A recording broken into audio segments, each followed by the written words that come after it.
Hi, everyone, and welcome to Breaking the Spell. So we have a very special author with us today talking about an idea that, I feel is really pertinent, is very current, and I actually read his book last year, and I've been meaning to have him on. So I'm really, really glad to have on for tonight and in his time zone in the afternoon, Brad Scott. Hey. Brad Scott, yay. So Brad Scott's written this very interesting book. So it's called Cloudmoney, and that's my copy here.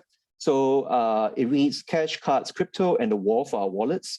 So Brad Scott is someone that I think is very fascinating writer, someone very important, especially when it comes to talking about money and politics, finance, especially from what I would consider a more left-wing perspective. And we are in need of people like that. So in any case, I'm going to first tell you a little bit about him. So Brad is a journalist, economic anthropologist, and former financial broker exploring the politics of money systems, finance, and digital technology. He's the author of, obviously, the book, Cloudmoney. And as I understand it, it's actually coming out now in many different languages. So German, Spanish, Dutch, Italian, and even Russian and Chinese soon. So kind of excuse for not reading the book. His earlier book, which I also read as well, is called it's called The Heretic's Guide to Global Finance, Hacking the Future of Money. He's written for publications like The Guardian, Business Insider, New Scientist, Huffington Post, and in his appearances, he covers the dynamics of a cashless society, fintech, cryptocurrency, monetary reform, economic activism, alternative finance, and more. So previously, actually, he also worked in the world of financial derivatives in the midst of the 2008 financial crisis, and after which he actually worked on finance reform campaigns and alternative finance projects with a wide range of groups. So Brad, once again, really thank you for being on the show. This is a very interesting topic, actually. Yeah, thanks for having me. Good to be here. Right. So I'm going to first talk a little bit about how, like I mentioned earlier, I just think that there is a need for writers like you, to talk about the dynamics of global finance from a non-economic conservative viewpoint, right? I actually have friends who work in the finance sector, and sometimes we do debate about the economy, about money, what's causing inflation, the solutions to alleviate, economic stresses. And so, I think your book actually, even though it seems quite specific that it's about a cashless society, but I feel like you hit on really big, important arguments here, right? The whole idea about that there's something inevitable about the fusion between tech and finance. And, we are based in Singapore. So Singapore is usually upheld as some kind of exemplary model, for the way we are trying to advance to a cashless society. And as far as I can tell, no one here is questioning it. And so it's just by pure coincidence that just a few days ago, what happened is we have in Singapore a very conservative, prominent right-wing commentator, and he kind of castigated this food hawker stores in Singapore that were only accepting cash. And in his words, he actually said that he calls this quite backward. He says that this hawker stores should be named and shamed. They should be boycotted because they kind of hamper Singapore's development as a technologically smart nation. And the interesting thing is that he got a very fierce rebuke on his Facebook, because people just resented against that kind of narrative, and he had to shut down the comments of his thread. But what I picked up from there was many arguments that I think we're going to talk about. So, for example, there were people who pointed out that some businesses, right, they can't go cashless because there will be additional business transaction costs if they choose to go that route. There are experiences of long queues because if you go cashless payments, sometimes the electronic device takes a long time to load. It's slow, it's cumbersome. And sometimes the owners of these stores are very old, elderly people. So they're not tech savvy, and they'll find it very difficult to manage, a cashless system. And of course, no surprise also, the person who made the comment is an owner of a fintech company. So anyway, Brad, so I feel like the main thing we're going to talk about here from you, that we want to hear from you, is that it's not necessarily inevitable that a cashless society has to be in the future. And that furthermore, like what I mentioned, this commentator he expressed fears of stagnation. He feared like if Singapore did move forward with a cashless direction, then we are stagnating and we're not progressing. So I'll be really interested. Yeah, so I'll be really interested to hear what happens in other countries as well. How do they deal with this? And I know you're involved in these movements that go against this current. So I'll be very interested to hear about that. And look, one last thing I'd just like to say is that, I really am very glad to have you on the show, but I'm not so sure you're going to be as happy talking to me because I'm actually one of the most financially illiterate people around. And that's why I actually appreciate your work because, I find it very difficult to understand these things. And, your voice is such a voice of clarity and sensibility. And yeah, it's good writing. Yeah. Cool. Yeah. Well, I can give some comments on the Singapore case if you want me to now, or else go into it later. No, perhaps go for it. Then after that, maybe just an opening statement I can make about that is that across the world, wherever you go to, no matter what country it is, there's a overarching narrative, a transnational narrative, maybe even an ideology, if you want to call it that, which says that what human progress is or what constitutes progress is ever more automation, ever more speed, ever more scale, complexity, and growth. All right. And I know you guys have a background in sort of degrowth thinking, but in sort of mainstream thinking, it's totally in a way unthinkable to imagine a system that doesn't continually expand and continually accelerate. All right. And that's a very standard way of thinking. So actually this narrative that digital automation is inevitable and cannot be stopped and should not be stopped, and in fact should be accelerated in some kind of race, is very, very common politically. So the guy that you were talking about, when he sees people in the streets who say, like, these guys who are talking about who are using cash, and he says, "You are holding us back." Basically, what he's saying is like, there is an economic system trying to expand and accelerate, and you are acting against that tendency. All right. And what you have to do if you want to, quote unquote, win the race to whatever the future is, we have to destroy the cash system, right? And it's very, very, very common. All right. And it depends on this belief that somehow the world only gets better through ever more speed, scale, acceleration, automation, etc. Right. And that narrative has been with us for quite a long time, but it's particularly been hypercharged in the age of Silicon Valley and stuff, which is this transnational corporate ideology, which is the sort of digital digital ideology is a new version of a story that's been within capitalism for a long time, right? And in every age of capitalism, you'll have a sort of a cutting edge, which is the current thing that's being used to expand and accelerate the system. Right now, that thing is just endless digitization. All right. So this is why if you're doing something that goes against that grain, you get castigated, you get told you're a Luddite, you get told that you're stuck in the past, that you're holding things back. All right. And of course, in the mind, there's always this projection of a race somewhere. Okay. And so it's actually many human beings resist that.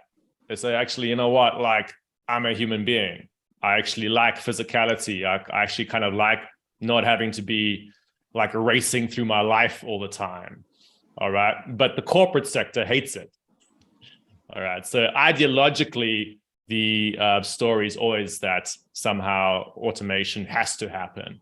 But yeah, it's very, very interesting, that kind of example that you gave there for that. And that's one of the big things I've been doing in the book is to try and give people a narrative which says it's totally fine and acceptable and actually good to maintain systems that don't totally fall under the domination of big digital players, right? And so that's maybe it's like a big broad statement I can sort of start with, but yeah, I think it's a great one. Yeah, because to me it's like, if you had asked me, before reading your book, if I had any ideas about whether going cashless is a political project, whether it would say disenfranchise certain segments of people, Would it be something that, everyone should be just on board, like maybe the way everyone has a TV or something like that? I mean, yeah, I wouldn't have thought very much about the ramifications, the effects that you talk about in your book. And, that's why I think your book is so important. I don't really see anyone else making the same sorts of arguments that you are. And I think what we need to do with our conversation is to outline, in your words, right, why it's so important to protect the cash system. So let me give you my first opening question, which is what we ask all our guests. So I'm very interested to hear your response. So when was the first time you actually felt something was not right with the world? And maybe it's during your time in the financial world. I'm very curious to hear what would have been your first time feeling the world's not right. I've spent my entire life. I felt that something's not right with the world. There wasn't a starting point. It's I mean, look, I grew up at I was at the tail end of the apartheid regime in South Africa. All right. For those people who don't know, the apartheid regime was a racist, essentially a fascist government. I would call it a fascist government, a police state. I grew up in a police state, basically where, and it was a racist police state as well, right? So that had structural laws that basically forced Black South Africans to work for white capitalists. I mean, that's what the regime was. It's like, you will work in the mines and make white capitalists rich. And that's, so that was the sort of society that I grew up in.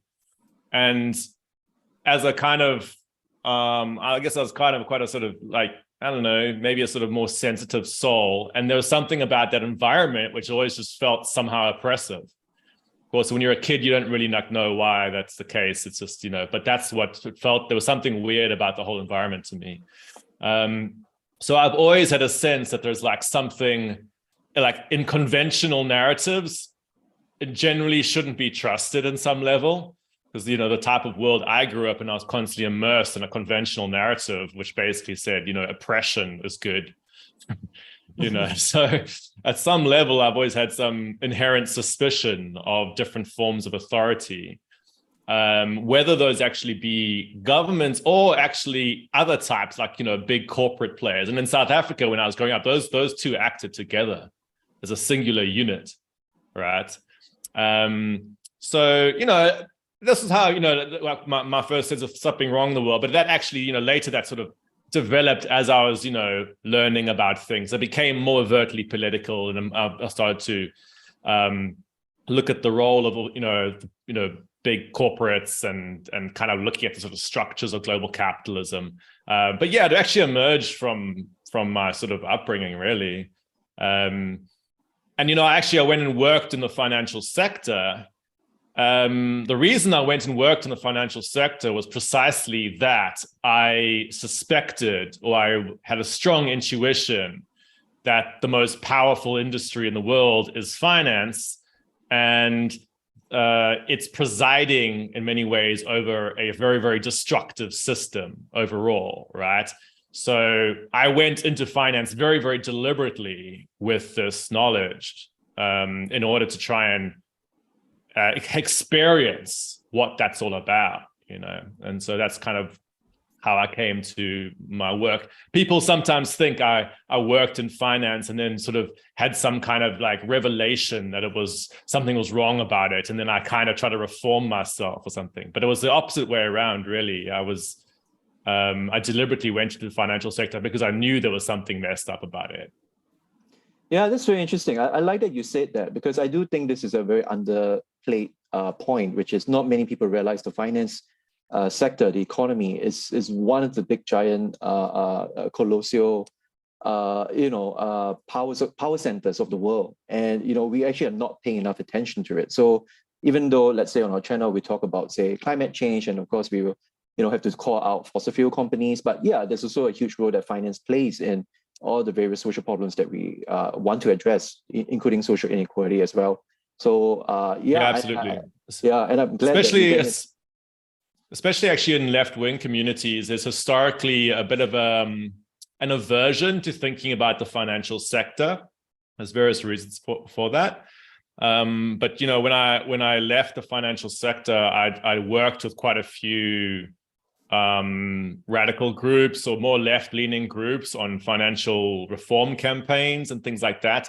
And often it was quite hard getting people in left-wing movements to sort of kind of engage with finance. They kind of thought it was too complicated, a bit sort of abstract and stuff. And, there wasn't enough recognition of the fact that the financial sector is often, it's the big system behind a lot of the corporate.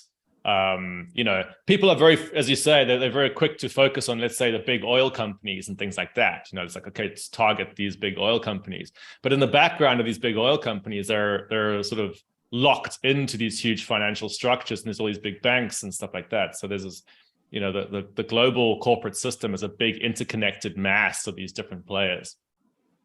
Yeah, so I actually do want to talk about that later on, but let me first go into a very interesting occupation you have, because I really like to know a little bit more about this. So, you are a monetary anthropologist, and, to most people, when they think of anthropology, if they even know what the word is, it's basically, a social scientist who studies, different cultures and norms, and they typically are studying, modern, tribal, or maybe even ancient societies. But you study, or you specialize in monetary anthropology. So I'm very curious what that entails, what kind of stuff you study in that field, and also what lessons have you actually taken away from that? And can you give us, maybe a sense of like, how should we look at money, as a construct, as a concept?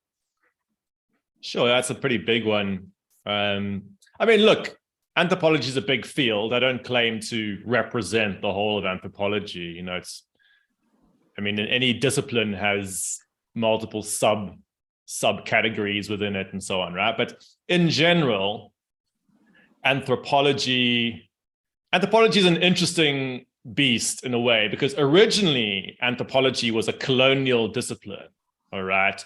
You'd have the big centers of power like, London and, back in the sort of colonial era where, that was kind of like where the sort of centers of extraction were, and they'd go to these colonial zones.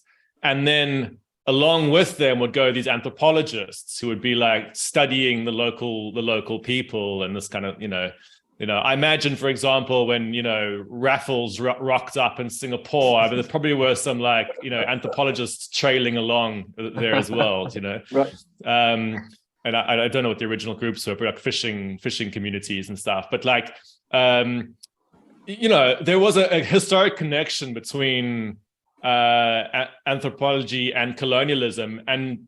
But in that process, even if some of these anthropologists would come from these centers of power, they would start to realize that actually these communities they were going into had interesting dynamics that couldn't really be explained using the sort of standard modes of thinking that you'd find in Western cultures. So actually, even if the anthropologists originally had a sort of colonial mindset, they would start to become sometimes champions of the people that they'd be looking at, these different tribal communities and so on. And over time, anthropology got a lot more progressive, actually, especially from the 80s, starting to say, actually, you need to really start like analyze cultures and groups of people from within their own sort of terms. And actually, anthropology is one of the first disciplines to sort of think clearly about pre-capitalist communities. So like economists historically, and of course I'm simplifying a very, a big history here, but economists in general came from these kind of like centers of power, all right? So they took for granted standard capitalist monetary economies, right? They just assumed that it was a kind of a sort of a base level norm from which they then analyzed everything, all right? So they'd be like, oh, the world is all monetary exchange, and we could just analyze everything from that perspective. And what economics is the study of exchange, essentially, all right?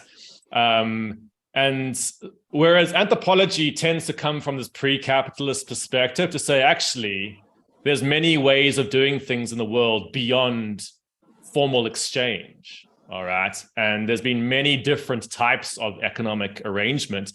And actually, the only thing that's required in an economy is for people to survive, all right? That's the only necessity. Whether you use exchange for that is a totally separate question. All right. There's many ways of surviving beyond using exchange. All right. And this is the sort of the starting difference between like an anthropological approach and an economist approach. But when it comes to money, this means anthropologists are a lot better, right? Because they don't take for granted exchange. Whereas a lot of the traditional economics definitions of money basically start from the assumption that human beings naturally trade. All right. And then from there, they derive their stories about why money must exist. They say things, well, human beings naturally trade, but of course they were trying to originally trade, chickens for cows. This must have been very complicated to do because can you imagine how hard that is? And therefore we must have invented money in order to solve this problem of this incredible inefficiency. And this is like the economic story about money, which they still have to this day, where they imagine that it starts with barter, and then it becomes like a commodity, and essentially, in order to facilitate this natural human predisposition to trade. Whereas anthropologists would say things like, well, actually, human beings have many ways of surviving historically. Originally, gift economies, subsistence economies, all manner of these things. And actually, monetary systems are quite like often come later, and they're often a political project. All right. David Graeber is obviously a well-known sort of person who's talked about this process. And actually, probably the biggest thing is this idea that monetary systems themselves are what unlock the human drive to exchange. All right. I don't know if that fully makes sense, but the economists start from the perspective that humans always naturally exchange, therefore money comes into being. But you can look at it from the other way around. You can say money is pushed in as a political project originally, and that then actually, in a sense, unlocks or creates the sort of exchange networks. All right, and that's something that you find in the history of anthropology a lot is this idea that actually many tribal societies, many pre-colonial societies actually did not rely upon monetary systems at all. It's only when these big capitalist kind of like powers come in and often sort of force people to use money that those sort of trading networks suddenly form. All right. So for example, in the case of my home country in South Africa, there are many groups who had multiple ways of surviving beyond monetary exchange. All right. But then the British colonial authorities would come in and say, all right, if you want to continue to exist under our rule, you have to pay us hut tax. All right. If you have a hut, you have to pay us monetary tax, which basically then forced people to use the monetary system because they now had to find these money units in order to pay this tax. To get the money units, they had to go work in the mines. So they basically get, what Marxists would call, proletarianization. They basically become dependent upon market structures where when they previously had been independent of market structures. And once you become dependent upon the market structure, then you have to use money. All right. And so anyway, this is a very long kind of spiel here, but like, I guess anthropology tends to just be better at seeing outside of the sort of market dominance and looking more historically at, in what situations money actually arises and in what form. Yeah, I like that because I did want to ask you, and you answered it already now, which is what did pre-capitalist societies look like when it comes to monetary systems? And you gave a really good elaboration about that. And I mean, I wish I could talk more about it, but we're going to move on to your book. But thanks for. I can add one more thing there, just for anybody who's interested in that topic, because I think it is important still for even the questions around my book, because many people's modern conception of money is still dependent on a lot of mythology about the past of money. So one of the things I would say is that, it's important to realize that modern money, the money we think about nowadays, was often a nation state project. Okay. And there's writers like Karl Polanyi and stuff who will talk about this connection between the nation state and the creation of capitalism. All right. How the nation states often create markets.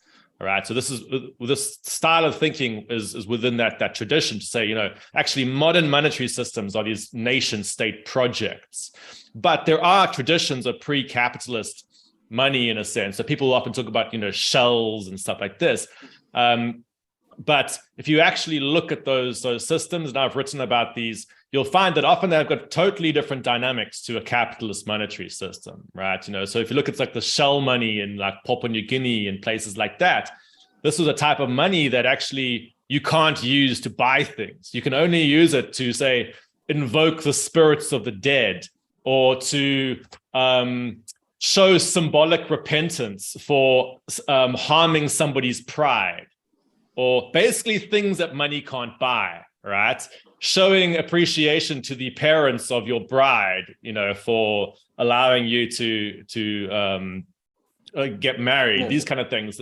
These were what was like the sort of original kind of like, shell money and that kind of stuff. And it operates in a totally different style of set of principles than modern capitalist money does. And one of the most interesting things about colonial projects was that they often tried to take those pre-colonial forms of money and make them into these kind of capitalist forms of money. So if you look at places like Canada, the colonial authorities would go in and they would try to essentially co-opt the wampum systems of sort of North American, Native Americans.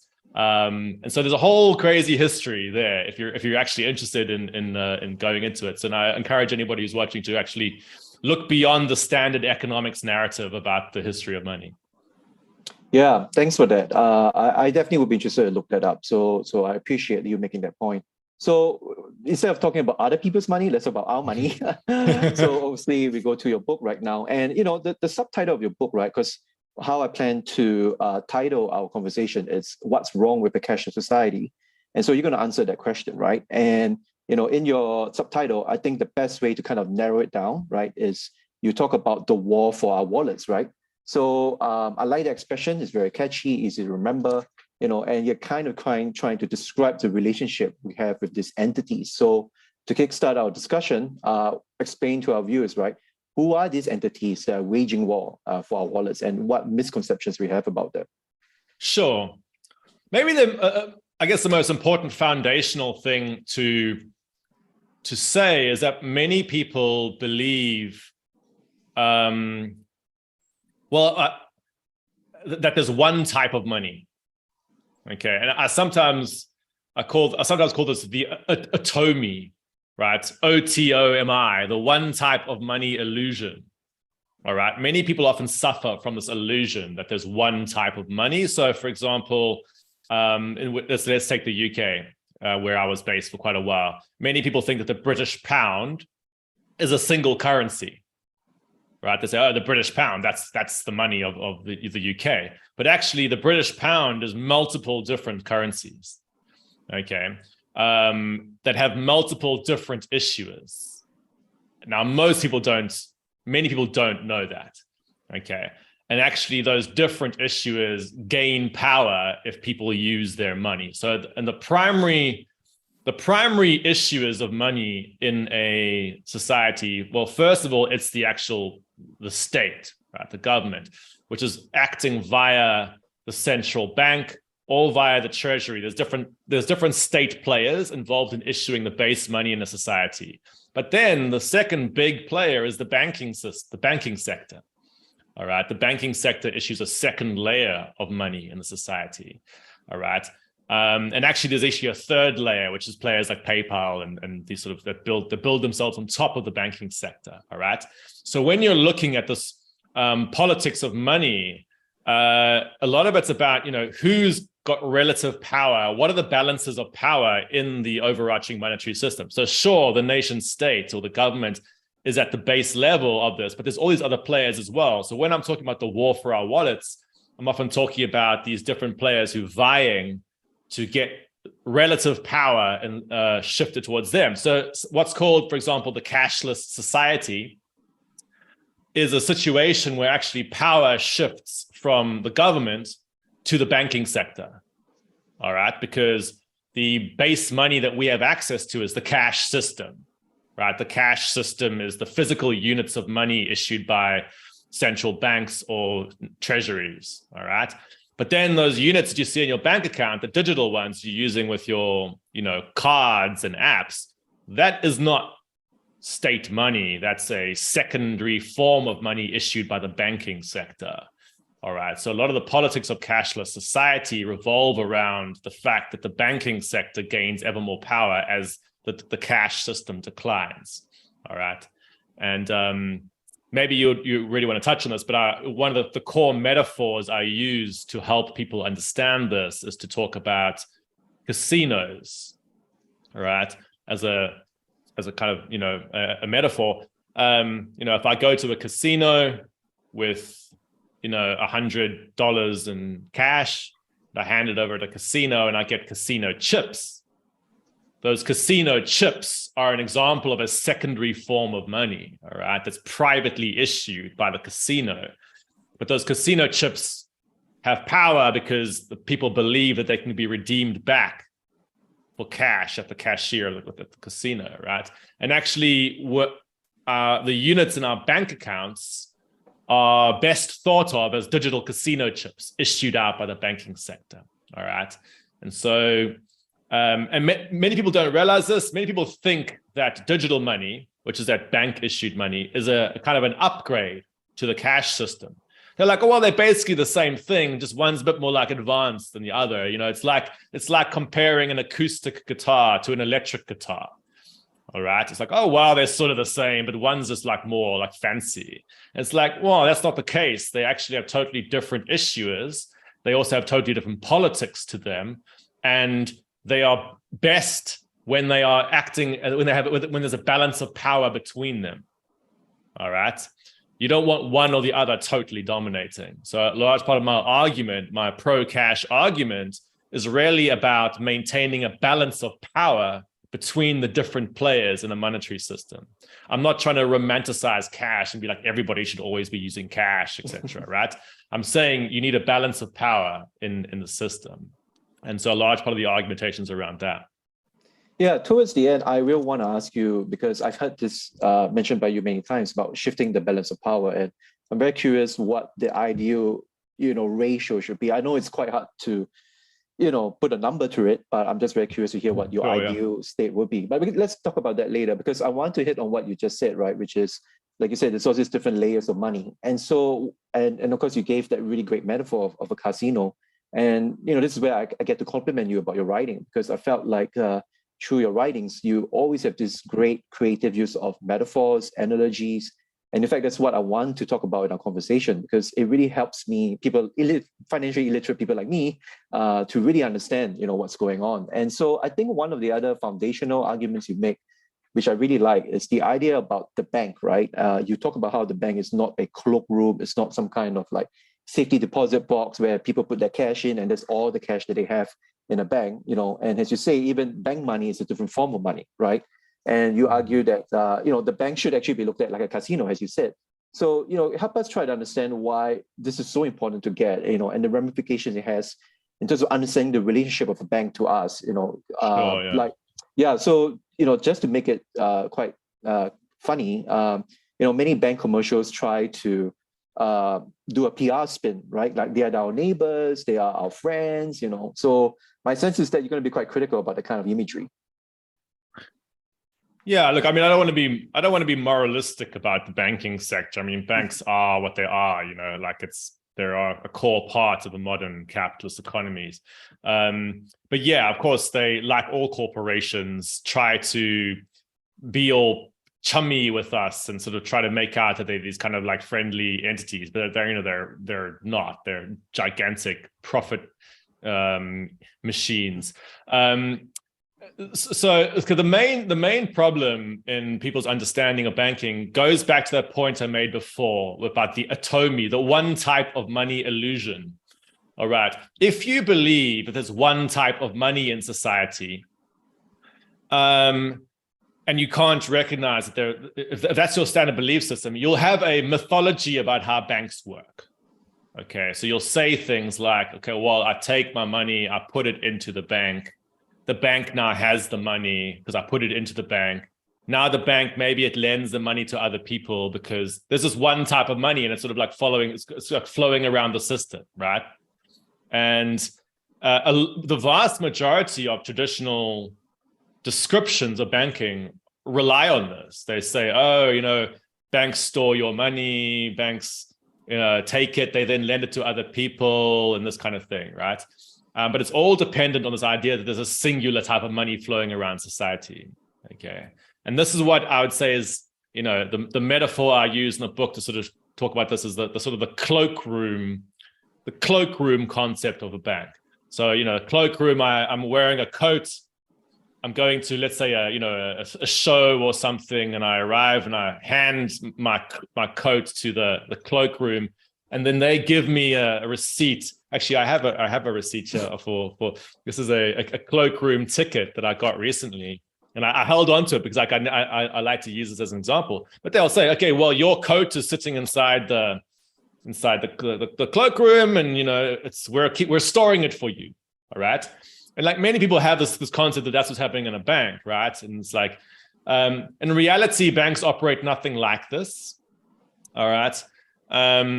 What's actually going on is far more akin to a casino. All right. So like I hand over money to a bank and they will take ownership of it. Right. It's no longer your money. Like they can do whatever they want. Right. That's now gone. What they'll then separately do in a separate act is issue you a chip. All right. They'll issue you like these units, which are now your money. Okay. So you hold these chips, right? And that's very, very important because it basically means banks have this ability to they're issuing a new form of money. But the biggest thing that they are able to do is they're able to issue far more of these chips than they have in state money reserves. Okay, so it's a little bit like, and I'm reluctant to push the metaphor too far, but imagine a casino that was able to issue chips far in excess of the actual money that was put into the casino. All right. So banks issue loads of these sort of second tier chips. And actually in a country like the UK, about 90% of the money supply takes the form of bank issued chips, essentially, right? Now, the question that comes in, if you look at the politics of money, is why do banks do this, right? Why do they issue so many of these chips? And the basic answer to that is a large proportion of those chips that they issue, they're issuing in the process of, quote unquote, giving out loans, right? So remember in the original conception most people have, that they think that you take money, you put it into the bank, and the bank takes that and gives it to somebody else as a loan. All right. What's really happening is that you might go and put money in a bank. Okay. They take ownership of it and they issue out some chips to you that you now have in your account. But then somebody else comes along to the bank who has no money and says, can you give me a loan? Right. The bank does not give them the money that you put in. The bank just issues out new chips to them. Right. It does exactly the same thing it does to you, right? It just issues out new chips, all right? And in reality, what they're doing in the background is they're managing the relationship between their sort of background reserves and these chips that they issue out. This gets kind of complicated, but basically every single time somebody comes and asks for a loan, they just push out new money in the form of these second tier chips. Right. This sometimes used to be called fractional reserve banking, but it's more accurate to call it credit creation of money. Right. And so banks are basically extracting loan agreements from the public by pushing out new money. All right. And this gives them a lot of political power because they are able to activate and deactivate whole sections of the economy depending on where they're pushing new money. All right. And it's also one of the big sort of things about, crises and banking is, when they're feeling exuberant, they push out lots of new credit and lots of these sort of second tier forms of money to people. But when they suddenly are feeling nervous, they suddenly retract and they pull all this money back, and it causes often recessions or sudden like crashes. Okay. So this is part of the dynamics of a capitalist economy when it's sort of expanding and contracting and kind of going through recessions. It's all about the process of bank credit. But maybe to just reel this back to sort of come back to the sort of cashless society point, is that what we call the cashless society is actually when we become dependent upon that second form of bank issued money. All right. And so, that process that I described there, credit creation of money, is quite a complicated topic. Lots of people find it quite hard to understand it. But, if you find it hard to understand, it doesn't, don't worry too much. The main thing to sort of think about is this distinction between this bank issued money and state issued money. All right. And then from that, you can often work out the politics of cashless society. Yeah, I'm glad you brought that up, because I was going to compliment you also on the article that you wrote, the one where it's about an emotional guide to fractional reserve banking. And, you actually use the example of gyms. So a gym giving out more memberships, the actual gym space they have allowed for. And actually that resonates very well with me, because I work in a gym setting. So that was a really, really good connection. So I also wanted to talk about, because of what you have just said, right? How this second form of money is just so fundamentally different from cash. So actually now we get to the heart of it. So what is it that makes physical cash so unique, that in your eyes is so worth preserving, and hence so different, the characteristics of that kind of cash, of physical cash, is so different from that secondary form of bank money? Yeah, look, there's two approaches to this. Okay, let me say the first approach. The first approach is that digital money itself depends upon the cash system. All right. I've used that metaphor of the casino. All right. I hand in cash, I get chips, right? Bear in mind that casino chips themselves only have power because the person who holds it believes that it can be redeemed back for state money. All right. If you took away that ability for them to get the state money, they'll be holding a piece of plastic and they'll be like, what is this chip? It's a piece of plastic issued to me by a casino. All right. So actually the chip is linked back, at least both legally and also psychologically, to the state money system. And actually it's very similar with the digital money system. All right. People don't think about this very much day to day. They're like, well, this is kind of the same. But in reality, if push comes to shove and you are not able to take those bank issued chips, which you see those numbers in your bank account, those are these bank issued chips. If you were not able to redeem those for state money, for example, during a crisis, you would suddenly really quickly realize the difference between those two things. All right. So there's at one level, there's a financial stability argument, which says actually the digital money systems, they might be full of stories about how convenient they are and how advanced they are and how it's the future, etc. Just like the guy you're talking about at the beginning. It's like, oh, this is the future. All right. In reality, those systems are useless without access to cash. All right. But okay, put that aside. That's a more sort of technical legal argument.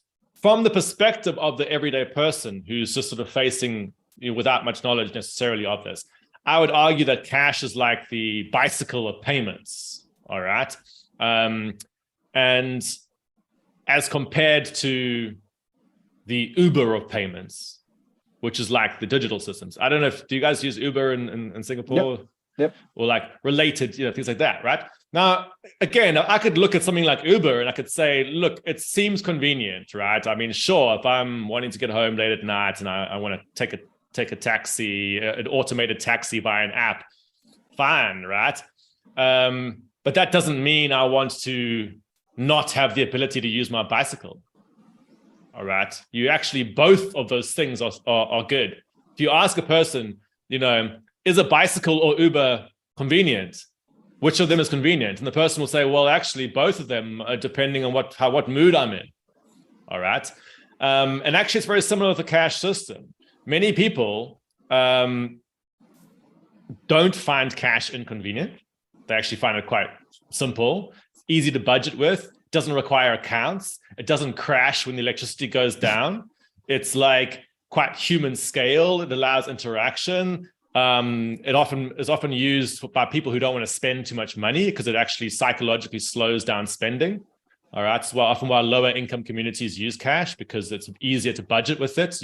And people spend up to 25 to 40% more with digital systems.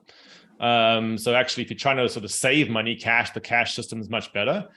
But again, it's worth looking at this within the overarching metaphor of the bicycle versus Uber. All right, I'm not going to use my bicycle to cycle to the United States.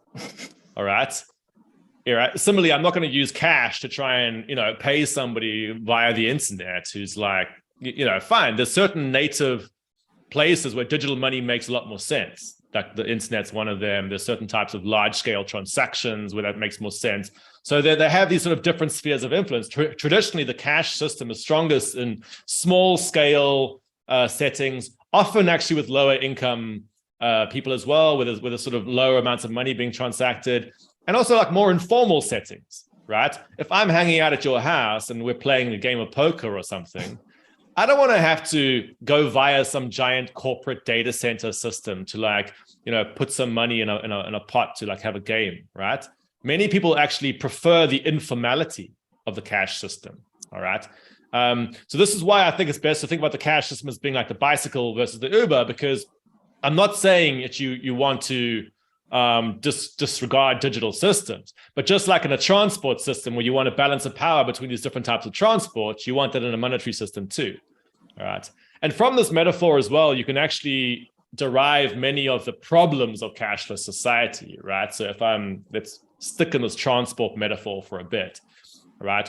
Imagine a scenario where the only way you could travel was by Uber, right? Yes. The whole vibe is going to change. Right now, Uber looks like something that's kind of convenient and stuff, right? Precisely because you have an option to not use it, right? In the sudden situation where you were forced to always use it, your autonomy would be severely affected, right? Basically, your ability to move would be totally dependent upon a large third-party entity that decided whether you got to move or not.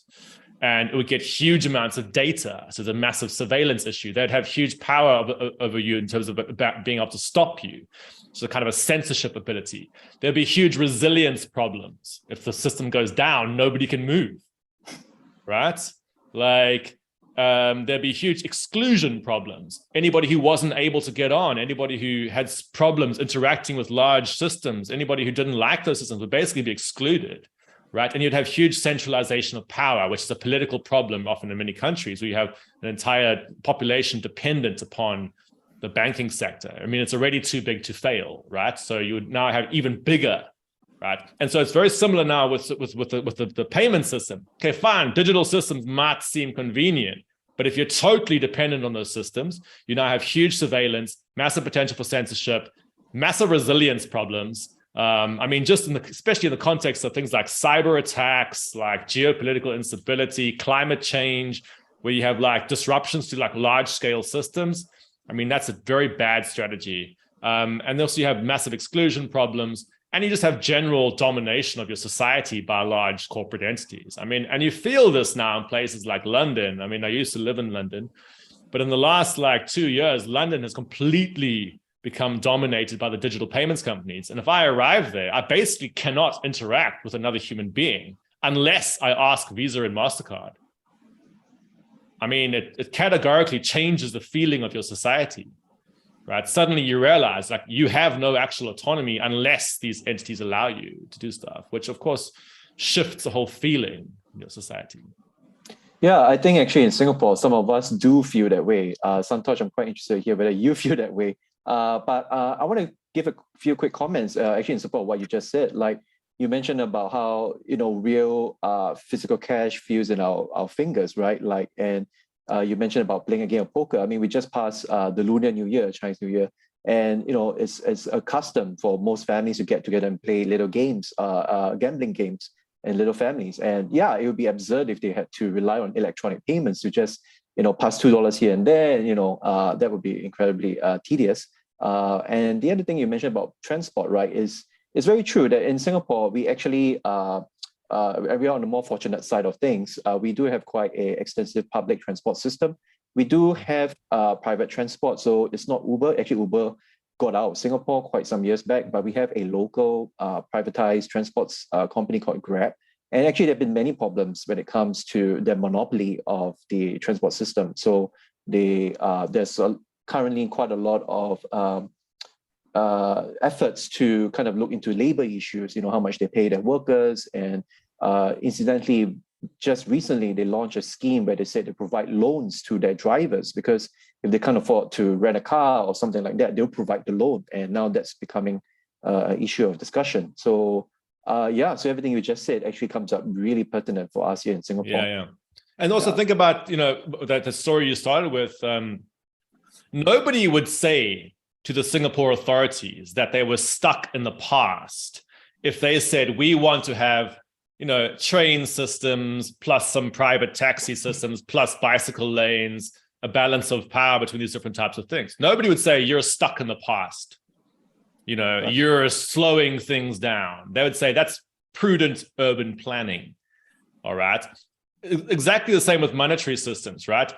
Right now, we have this narrative that like somehow if you allow the cash system, you're stuck in the past or you're like something's wrong with you. But actually, it's prudent planning of your monetary system to say we don't want the entire thing dominated by these particular players, right? We actually feel like it's useful to maintain this type of structure. There's nothing old-fashioned about that or sort of like Luddite about that. It's a very reasonable thing to ask for. The main thing right now is that because there's this transnational ideology that exists, we're still stuck in this phase where a lot of politicians haven't realized this. They're still stuck in this sort of like style of basically corporate thinking, which they've sort of bought into the ideology to say, oh, if we don't totally digitize everything, there must be something wrong with us, right?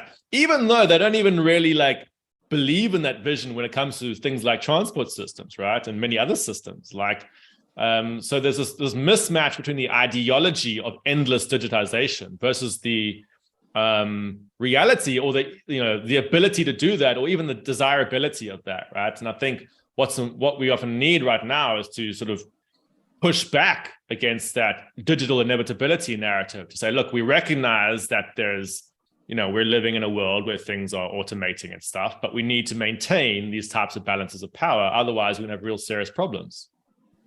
Yep, indeed. And so you did talk about surveillance and censorship issues, which I'd like to get into later. But Santosh, just want to check if you want to add a comment or a question.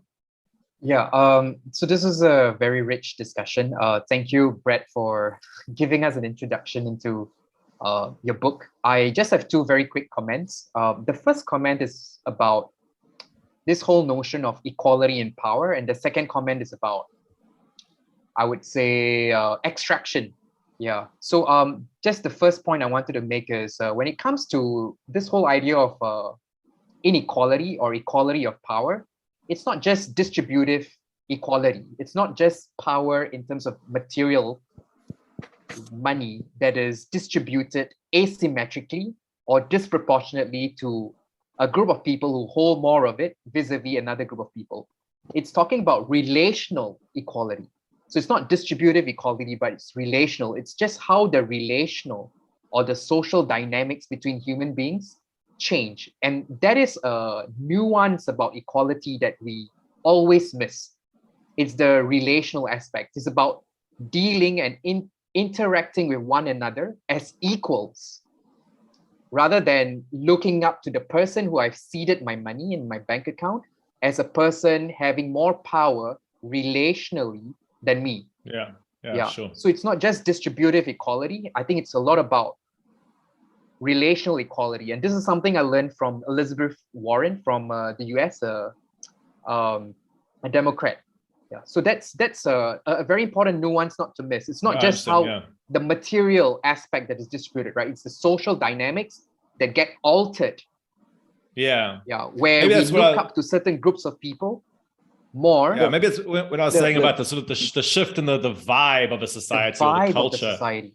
That's often what's the, many. And I'm sorry, I'm interrupting you, but just to quickly add that this is a tricky area it's a controversial area, but actually this demonization of informal economies, which often happens in many sort of mainstream circles, is very problematic in the sense that often what's been asked in sort of development circles often is to change sort of these peer-to-peer, quite human relationships with these institutionally mediated ones where basically you're now dependent upon these people. And they're always saying, oh, well, it'll be better, you'll be better off in the situation. But it totally changes the sort of the structure of relationships, right?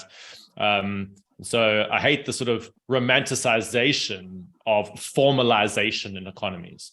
No, the second point was really about extraction. So in 2012, very interestingly, I started a peer-to-peer lending company in in the UK. Yeah, I was in France and in the UK, and we wanted to do a peer-to-peer lending company. That was where I was grappling with this whole idea of what we call margins. So actually what banks do, I think in addition to what Brett was talking about, is the huge amount of extraction that they make from the money that they take from you. Yeah, and so I just give you a very simple example, right? If we put in money, the banks give us a deposit interest on, let's say, 1% on the money that we give. But when someone comes in to borrow the money, they lend it out at, let's say, 10% interest. So there is a big difference from 10% to 1% of 9%. That's the margins that they're taking. It's a huge amount of margins. Yeah. In addition to the point that Brett made about credit. And so what peer-to-peer lending companies wanted to do was that I needed money.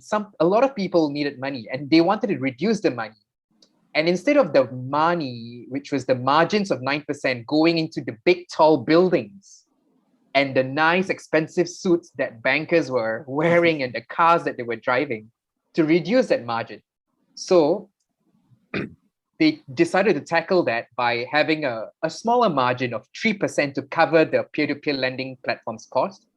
And so now with 3% margin, you can give a person who is lending money at a higher interest rate of, let's say, 3% instead of 1%. And you add the 3% on top of that. So it's now a borrower gets 3 plus 3, right? 6%, which is lower than 10%. And so that's what peer-to-peer lending companies do. They extract, but they extract less than the banks.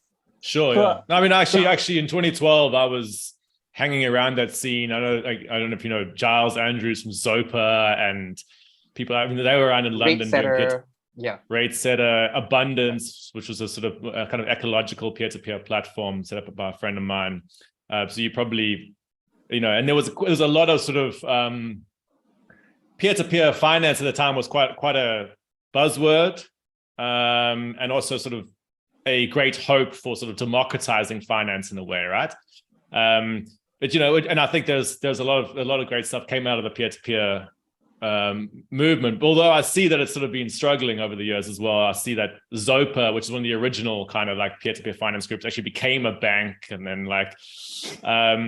So yeah, but absolutely. But bear in mind, one thing I would just make, I don't want to get too technical here because I don't want to sort of alienate anybody who's watching with sort of techie stuff. But, like the financial sector, I often view it in sort of layers, right? There's, at your sort of base layer, you have, ecologies and human beings, right? Which is sort of the actual source of all value in the world, regardless of what time period we were in, from ancient hunter-gatherers through to like modern societies. Everything basically comes from our natural world and us, right? Then monetary systems are kind of like embedded into that, okay? And then the monetary system, as I mentioned, has multiple different layers to it. So like in our modern monetary systems, there is like multiple layers, right? But the banking sector is that sort of a core part of the monetary system because it's actually issuing that second layer money. But it's also the issue of credit. So it's sort of in this like fascinating position where it sort of controls the monetary system, or at least a large part of the monetary system, but it's also a big provider of credit. But then there's this whole other layer of finance built on top of that, which is all the like hedge funds and all this kind of other stuff, right? Which kind of get like much more sort of abstracted. But actually the peer-to-peer finance movement in many ways was sort of building themselves on top of the banking sector, right? So you'd say rather than going to a bank to apply for a loan, come to us and we'll sort of intermediate between you and other people. But bear in mind, this is also something that, for example, like a hedge fund might do, or like a bond issuance platform, which says, rather than getting the bank to lend the corporation money, we will come in and we'll arrange for a bunch of really rich people to give you the money instead via a bond, right? So these are different layers of finance built on top. And what I find interesting about the peer-to-peer finance movement was it's trying to take some of those principles you'd find in like high finance and sort of like try and I'm not explaining this very well, but try to give ordinary people the ability to sort of buy into these sort of non-bank forms of finance. Because rich people have had a long time, have had the ability to use non-bank forms of finance. All right. And I think there's quite a lot of interesting stuff you can do in that space. Yeah, so I did note that you were talking about inclusion and exclusion, and there's a story that you had in your book about you being awarded the scholarship at Cambridge University, and you talk about how although that scholarship was actually intended for Black South Africans, but you hypothesized that many Black South Africans could associate that particular scholarship with exploitation or colonialization. So that's why they're not so keen to be included. And so from there, you go on to argue, right, that analogously, financial elites, through their financial inclusion program, they are assuming less developed people or nations just naturally want to get on board. And from what you just described just now, you said there are actually many people, you also say it in your book, there are all sorts of people who don't want to be included and they prefer the medium of cash. But, just as you're talking about the peer-to-peer networks, and I believe you can talk about other alternative finance reform efforts, I'm wondering, it's like what you said just now, you don't want to live in a London where Visa or Mastercard is the only financial giants that allow you to transact with other people. So is the issue not so much about the technology itself? So you want to have digitized payment modes, but you just don't want to be absorbed into this network of globalized financial corporations. And so even these alternative groups, they are just trying to find a different way, different owners, different networks, but just using the same tech, essentially. Yeah, there's a big tradition of alternative tech, right? Or alternative development. So there's a mainstream version of all these stories, and then a kind of like alternative version of all these stories, all right? So mainstream financial inclusion basically says, what we want to do is absorb everybody into dependence upon Visa and Mastercard in the big banking sector. That's what it means to be included, is to basically get like absorbed into an empire, right? Now, well done, you're now included, right? You're probably going to be included at the lowest level, right? But you're now dependent upon these entities, all right? Now, bear in mind, think about what I said earlier about pre-capitalist communities, like tribal communities. Like when a colonist goes in and forces them to become dependent upon the monetary system, that's inclusion. Well done, you're now included in our system, all right? You too are now earning money as a wage laborer and a proletarian wage laborer in the mines, okay?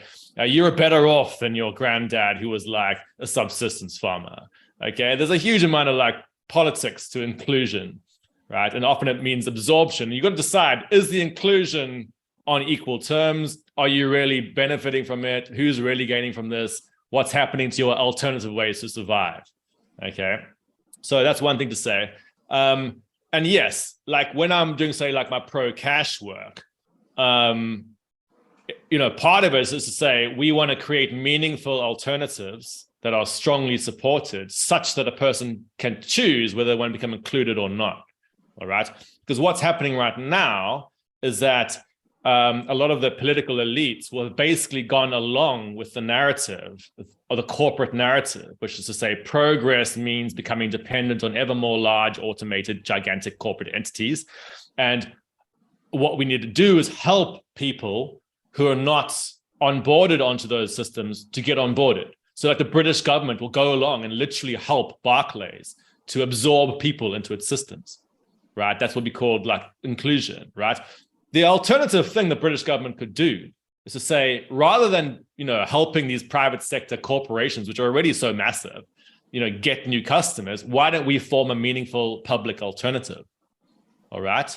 They often just don't think of that. They're like, oh, no, that's like, no, we can't do that. It's like, that's like neoliberal ideology. It tells you can't do that. You actually can do that. You can create a public alternative, right, to balance the power around. Right, and that changes the whole dynamic. But in terms of, say, like people who are trying to build various types of alternatives, often they realize that they have to go along with some of the same tendencies that you'll find in the economic system. Now, bear in mind, in a large-scale capitalist system, it's often accelerating and doing all these things that, regardless of what people want, All right. We have the story that automation and digitization occurs because people, quote unquote, want it.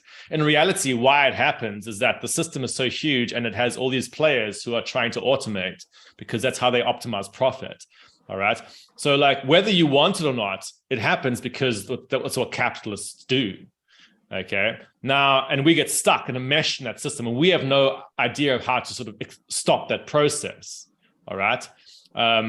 If you ask a person, do you think you can campaign to, keep a local park open in your neighborhood? They say yes, because they believe they have some autonomy in a local region. But if you say, do you think you could stop global automation? They'll be like, no way. Right? Why? Because it's happening at a huge network level, way beyond their control. All right. So most people don't believe that they can stop the trajectory of corporate capitalism, which means actually, if you're starting an alternative, you often prefer to go along with that trajectory rather than try to face it, or try to sort of go against it. So many people who are building, let's say, alternative currencies and stuff will say like, hey, we'll try to automate, we'll try to build these digital systems, but we'll try to add some sort of alternative principles into it. All right. So let's build an alternative digital system. Let's build an alternative type of thing that does something similar, but without it being in control of corporations, right? So, and I recognize that. For example, large parts of the, crypto community has this vision, which is to say, we're going to go along with digital automation, but we're going to try to change the power dynamics slightly. All right.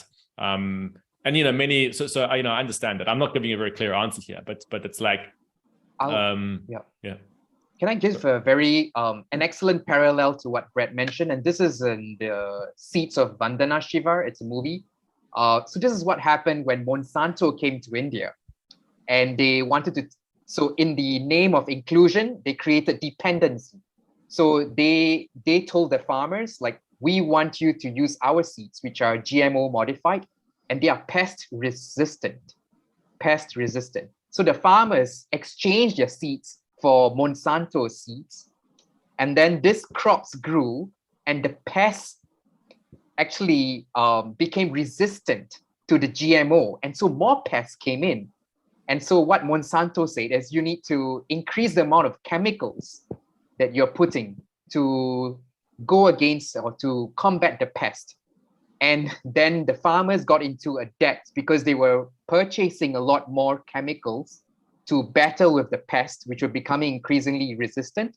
And then that caused a wave of suicides amongst farmers.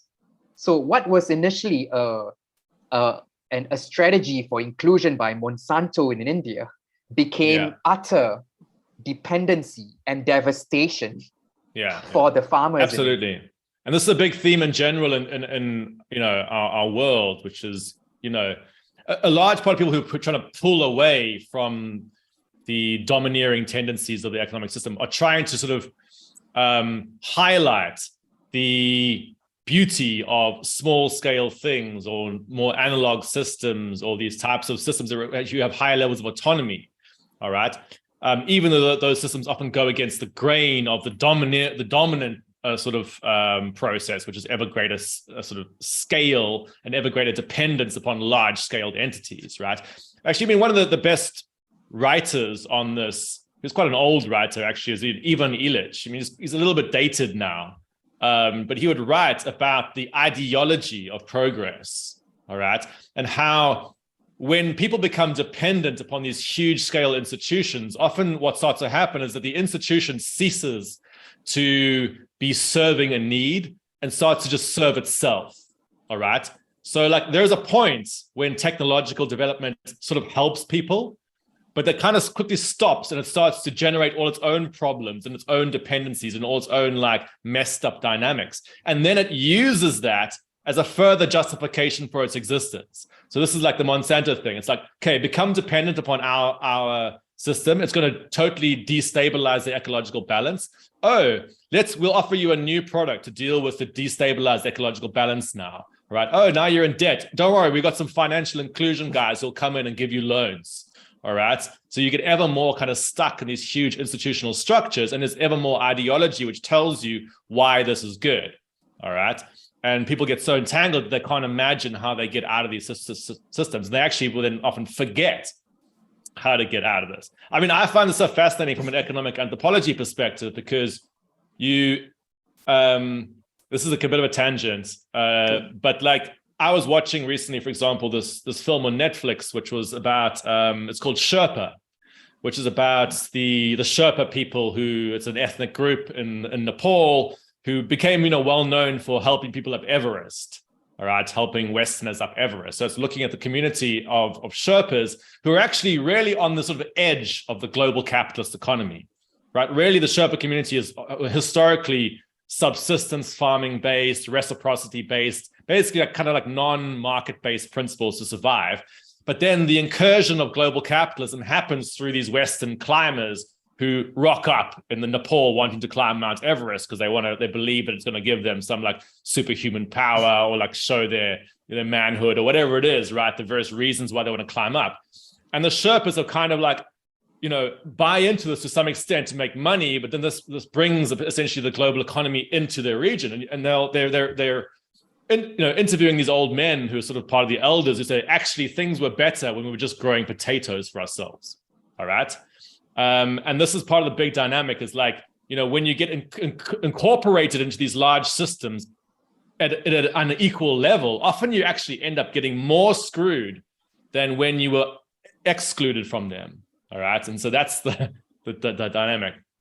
Yeah, there's actually 2 points I learned from your readings, from your writings and your interviews. Like one point you make is the paradox of technology, right? Like it can disempower and it can empower you, but it makes you more dependent, right? And you use the example of a GPS versus, just trying to get around the world using just your body coordinates, just trying to get around your own without relying on the GPS system. That's in fact in the beginning of your book where you talk about topology, right? And then the other point that you make about the Sherpas and all that, I recall that you said something in another podcast, if I'm not wrong, that it's better to be totally excluded or totally included into a system than partially included. Because when you're partially included, you actually suffer the worst of it. Well, bear in mind that what a lot of international development professionals do is they're going into communities that are partially included. All right, that partially sit halfway between the market economy and subsistence economies or other types of economies. And they always say, well, what we need to do is get some sort of full absorption into the market system. All right.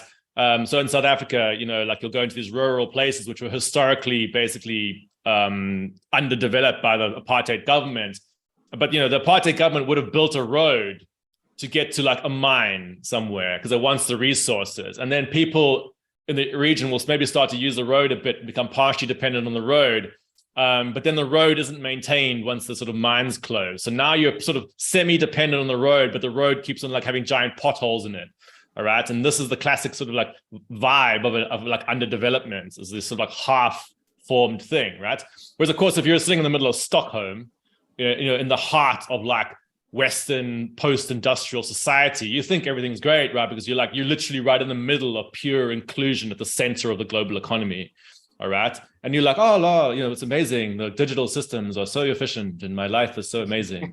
Right. It's like, actually, like there's this huge spectrum in between. And yeah, like I basically, I don't think there's a single answer to this, but I hate the sort of kind of like insipid narratives that say somehow like being in the center is naturally better. Like it's really not that obvious. It really isn't that obvious. So there were two things you mentioned earlier, which actually goes into, I'm quoting from your book. So you talk about how certain alternate groups or even within fintech itself, right? They would want to have very revolutionary ideas about how they can disrupt, the monetary system. And you talk about how it's actually quite delusional. And I'm quoting from your book here. They have as much chance of disrupting finance as an iOS developer has a chance of disrupting Apple, and they cannot wrench the monetary system away from banks any more than an app company can take control of the iPhone. And I thought that's a great expression of the problem, and also the wrong sense of ideology that these groups have. So you now mentioned crypto, and I'm glad now we can get into it because I wasn't caught up, but I just had lots of friends who were caught up in the crypto movement. And so I have personally seen some people really suffer, let's put it that way, from what has happened, right? And so what I wanted to do was, first thing to mention that in your book, you obviously spent a lot of time debunking, the false premises and arguments about crypto and Bitcoin. And one argument you make is that Bitcoin tokens are really written out numbers, somewhat like an accounting system, but with nothing being accounted for. And what the Bitcoin community is trying to do is to sell a mythology or narrative that Bitcoin is kind of like a digital gold. But unlike gold, there is no physical counterpart, right? And so, given, previously I wanted to talk to you last year, but now I'm glad I get to talk to you now, because now we have the downfall of FTX and Sam Bankman-Fried. And in that case, we do see outright fraud, right? And the very little accountability over what goes on in the crypto space. So first thing, just to kick that off, to start off, right, can you talk a bit about, for those people who are not aware with crypto, can you share what you think is principally wrong or incongruent with their purported goals and the way they actually function? Yeah, sure. I mean, I'd say let me start by saying what's like maybe the original intuitions of the crypto community are actually very sound. All right. A lot of the early development of crypto comes out of, the 90s, and people looking forward in time and saying, hey, if we end up in a cashless society, we'll basically be dominated by corporations and governments, right? If you're like a libertarian, you tend to focus on the governments. You're like, well, the governments will dominate us. If you're more on the kind of like left-leaning anarchist side, you'd say the corporations and the government will dominate over us, okay? But basically, there's this intuition that large entities will dominate over you in a digital world unless you have some kind of alternative, right? I, for example, am advocating cash right now as a counterpower. But like in the crypto world, the 90s, they were like saying we need to, go with this digital thing, but like create a digital alternative. Okay, and there's that. It's a valid intuition. All right. And so basically Bitcoin comes out of that, right? And Bitcoin's the first cryptocurrency. The main problem in the Bitcoin system is that it really does not function as money in any kind of way, all right? And this is partially because of, this would probably take a whole podcast in itself to sort of talk about the dynamics of the sort of, that. But many people have quite a shallow understanding of monetary systems. And sadly, many people kind of think that all the money system is just like tokens, right? Like, oh, if we release tokens, that's kind of like a monetary system. And like, that's not a monetary system. I mean, monetary systems have a token element to them. For example, a cash unit is a token, but there's a lot of stuff going behind the scenes that activates that token. It's not just a token. It's not just a piece of paper. There's a whole legal structure, there's a whole institutional structure, network structure that makes that token actually have active power in the world. All right. So, but if you're sort of superficially just looking at the surface layer of a monetary system, you kind of think they're just tokens, right? And unfortunately, in the crypto world, many people have fallen into that sort of trap. They think the mere act of releasing tokens in quite an innovative and decentralized way is the same thing as creating a monetary system. And often on top of that, they have a kind of this quite a shallow belief that how you make the token into money is to sort of convince people that it's money, right? As if what a monetary system is just a kind of like a belief system. And this is actually a very common thing you find in society. Many people do believe that somehow money is just like a sort of fictional belief system rather than a huge institutional legal structure. So actually many people in crypto, do what you would expect people to do if they don't have very much, like, this is going to sound a bit mean, but like very much training in monetary systems. All right. It's like, fine, I'm good at technology. We've developed this fascinating way to release tokens, but we have literally no idea how to make those into a monetary system other than to give them branding that looks like money and to talk about it as if it's money. Okay. And that's really what the Bitcoin, sort of partially the tragedy, but it's also part of the sort of ingenious design of it as well. But like in reality, what's happened is that they're actually these kind of digital objects that you can move around that superficially look like money and are spoken about as money, but they're actually bought and sold within the normal monetary system. All right, much like anything else is, like phones and cups and cars and stuff, right? But, and that's partly, in reality, people buy and sell these money-like objects and they can move them, right? And if I'm putting on my less critical hat, I could say that actually is useful. All right. Like, it's not a monetary system per se. It's not about to take down the US dollar or something, but it certainly rides on top of the monetary system and creates new strategies. All right. So I talk about this process called counter trade, which is the process by which you can use non-monetary objects for exchange. All right. And that's how Bitcoin works. Right. And that can actually be useful. I mean, I can use Bitcoin for exchange. All right. But it derives all its power from its monetary pricing and the actual monetary system, right? So in many ways, they're sort of these crypto systems ride on top of the normal system. And that, that actually does, as I say, there's a part of, I can critique that. I can critique the ideology and say there's a delusional element. But I can also point out the strong side of that, which is like, well, actually, I can end up using this volatile money-priced object as a new type of exchange, right? And so I have a sort of a critical side to crypto and a sort of more empathetic side, should I say. Yeah, I think for me, like when I encounter crypto, and look, I like to talk first thing as, like I said myself, financially illiterate. So I really need very strong convincing arguments to believe in the future of crypto. So for example, if I'm being told, which some of my friends tried to sell the idea of, which is, maybe in the future, everyone will use Bitcoin as a form of currency. I was like, really? Like I would go to a 7-Eleven and use crypto. I would, and what about all the different coins out there? Which coin would I use? And the only useful thing I saw at the time was how it was utilized as a speculative asset. And I kind of only because now we've seen the demise of it, then one of my friends actually mentioned, well, actually, I guess what we learned from that is that any donkey could have been a rich speculative crypto asset trader, because you really didn't have to do anything.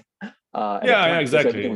You're right. So, but as mentioned, that's when you say it's an asset, that's what I'm saying. They're digital collectibles, all right, with money-like branding pasted over them, and a community that specializes in sort of doing a kind of a cultural effort to sort of try to half convince you that it's money and to half convince you that you should buy and sell it for money, right? Yeah. And that's the sort of crazy cognitive dissonance that sort of permeates the entire, at least large parts of the original crypto community, which is this simultaneous awareness that actually it's a speculative asset. But in order to market the speculative asset to buy and sell for money, you have to sort of make out that it is money. One of the best ways to maybe I don't know if this metaphor will translate, but do you know like the WWF wrestling or the WWE wrestling in the United States? Of course. Right. So you have these guys who have, and each of the wrestlers has a kind of a backstory, right? There's the Undertaker or whoever there is. They have a particular brand to them, and then they go and they'll have these sort of fights in the ring. All right. But imagine if one of the wrestlers, their particular brand story was that they hated the WWE. And they were there to bring it down, all right? But then they get into the ring and they fight the Undertaker, all right? That's kind of like the crypto world. It has a sort of a narrative that what it's doing is trying to destroy the US dollar. But then it gets into the ring and it fights with, say, GameStop shares for people's money to try and get speculative value up higher, right? It's exactly the same like cognitive dissonance. It's like we're engaged in a sort of revolution against the monetary system, but in reality, we're actually being bought and sold for US dollars, and people are trying to get US dollar gains by, or whatever monetary system they're part of. And that's what's kind of a bit sad about the crypto system, is how many people have been sucked into that and can't recognize the difference, because superficially it kind of looks like a monetary system, right? And I think, the sad part of it is I've seen lots of people get very pulled into it and often being burnt by that as well, because they're being exploited by the actual industry that's been built up around, the trading platforms and stuff. For example, the FTX, you mentioned FTX. FTX is a trading platform that allows people to buy and sell these objects, right? The interest of FTX is to not have you have a critical mindset on what these things are. It's to try and get you to buy and sell them and speculate, right? And there's a huge industry built up around the speculation crypto tokens, right? I mean, some of these companies like Coinbase and stuff are like now massive corporations on the stock exchange, right? It's essentially a gambling industry, kind of like, having said that, there's still a lot of crypto stuff going on. I mean, it's definitely not dead. And there are interesting things that come out of that. And also, I think, so I wouldn't write crypto off as a sort of whole field. And I think it's also important to maybe to be, again, on my sort of more empathetic side around the crypto world, to realize that many people in a global kind of corporate capitalist economy feel kind of trapped and feel kind of like the sort of existential meaninglessness of like the endless growth and stuff, and actually want a narrative. They want to sort of believe in an alternative, right? And what's quite unique about the crypto world is it sort of partially offers this alternative way of thinking whilst allowing you to make money, all right? Which is very unique. Because traditionally in alternative economy movements, there were many let's say the degrowth movements and stuff like this. Certainly there's an alternative vision being pushed out, right? It definitely goes against the mainstream, but it doesn't really allow a person to be like, how can I make money? All right. It's, many sort of traditional alternative economy movements struggle with this. Whereas the crypto world comes along and says, here's an alternative vision, plus you can get really rich at the same time, which basically means if you're a sort of traditionally apolitical person who didn't really believe that you wanted to get out in the streets and protest and stuff like that, you're more likely to be drawn towards crypto because you can tell your parents, by the way, I'm involved in this exciting new innovative thing. I'm making money. I'm an entrepreneur, but also we're changing the world, right? And so it gives a kind of nice personal narrative, which I think, you can mock it, but it's also, for many people, that's an important sort of self-identity they want to take on, all right? And maybe you could see it as a sort of product of like the meaninglessness generated by like large scale corporate capitalism. Right? Yeah, because you do mention about how there's this relationship, right? That this feeling of existential, maybe you can call it, emptiness, alienation is responsible, for the ascendancy and the appeal of far right, alternate right wing groups, right? And just very curious, have you watched the show? I think it's in the UK, I think, if I'm not wrong. It's called The Anarchists. It's the one that deals with the anarcho-poco community. No. No? Okay, well, try and look it up. Actually, what the kind of anarcho-capitalist crew. Yes, correct. So I can't remember who it's produced by. It's not too long ago. I watched it like either last year or the year before, but it focuses on a group of Americans who essentially try to migrate to Mexico and to create their own anarcho-capitalist community. Of course, suffice to say, it didn't go very well. So, Brett, can I just ask Mexico is always the one they like because you have like the basically the battle between the state and the drug warlords. Yep. And for the kind of anarcho-capitalist types, they're like, well, the state's just another warlord, so we might as well be stuck between fighting, kind of competing warlords rather than being under a single warlord. I could spend a long time talking about like anarcho-capitalists are kind of often pretty unhinged. They're kind of like the sort of, the most extreme wing of like libertarianism, which is also one of the most extreme wings of like sort of free market thought.